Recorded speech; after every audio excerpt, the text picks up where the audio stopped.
my name is Rebecca. Thank you all for coming today. Now would you please wave at the camera?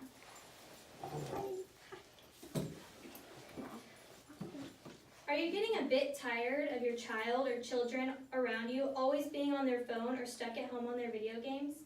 Sometimes this is how we see video games. We only see the negative effects, but video games, if used correctly, can be beneficial in many ways.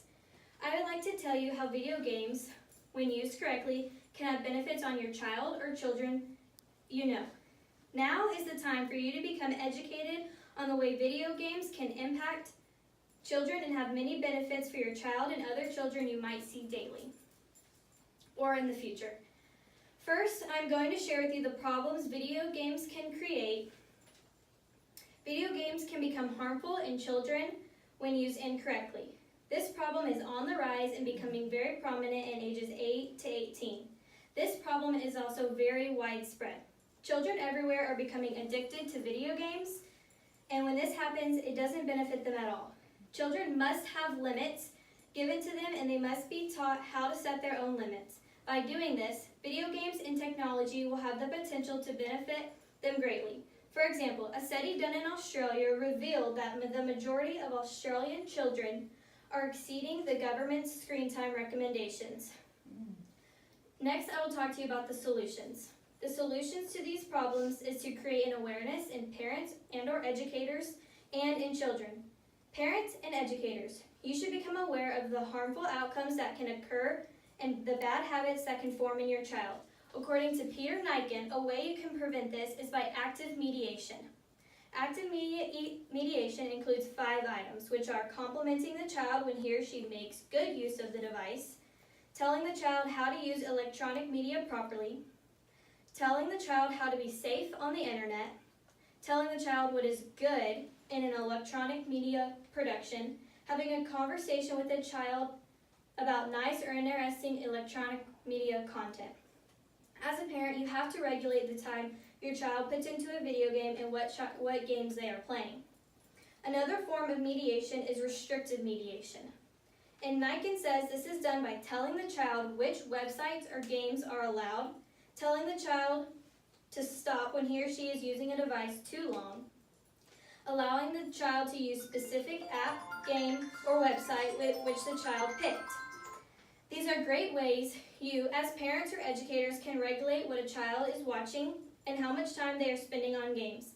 In a study done by Nala Ali, it was found that increasing parents' knowledge of media, of evidence-based programs, have a protective effect on children's behavior. As you can see, being present in your child's life and having knowledge of what your child is playing can vitally impact the outcome video games can have on children. Children, you need to take into consideration what you're putting into your brain and how much you're putting in your brain.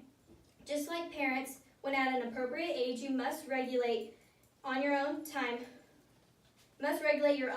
with video games, or they can cause aggressive behavior and become addictive. In the same study done by Nala Ali, she also found that children who spend more time playing video games show aggressive relational behavior. So, if you don't regulate your time spent on video games, if it loses its benefits and leads to bad habits and aggressive outcomes. You should give yourself a certain amount of time every day for video game use, and when you have reached that limit, find something else to do with your time. Also, in the time you have set aside, be sure that some of what you are playing is educational based, so you are improving your learning skills and not just mindlessly playing games. Here, I will talk to you about a few benefits that can greatly impact you and your child. Video games can have educational benefits. According to Mark Griffiths, one benefit they can have is spatial visualization ability, which is mentally rotating and manipulating 2 to 3 dimensional objects. This can improve with video game playing. Video games were also more effective for children who started out with relatively poor skills. It has also been suggested that video games may be useful in equalizing individual differences in spatial performance.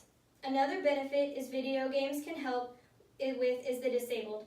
According to Mark Griffiths, researchers have used video games to help learning disabled children in their development of spatial abilities, problem-solving exercises and mathematical ability. Other researchers have offered comments on how best to use computer technology for improved achievement and enhanced motivation among the learning disabled. In a study done by Jeffrey Martin, Wii Sport provided children with chances to play sports just like children without disabilities.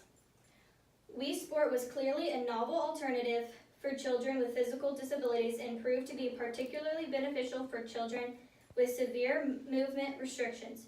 So as you can see, when video games are regulated and used in the correct way, they can help children of all ages.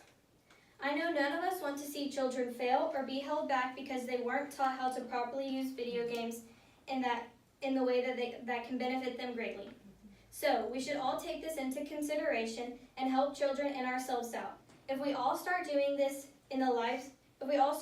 now, in the lives of children we know now and the ones we will know in the future, we can really make a difference for people in the future. Don't wait until tomorrow or the next day. Start today. Educate your peers, children you know, and further educate yourself. Thank you for coming.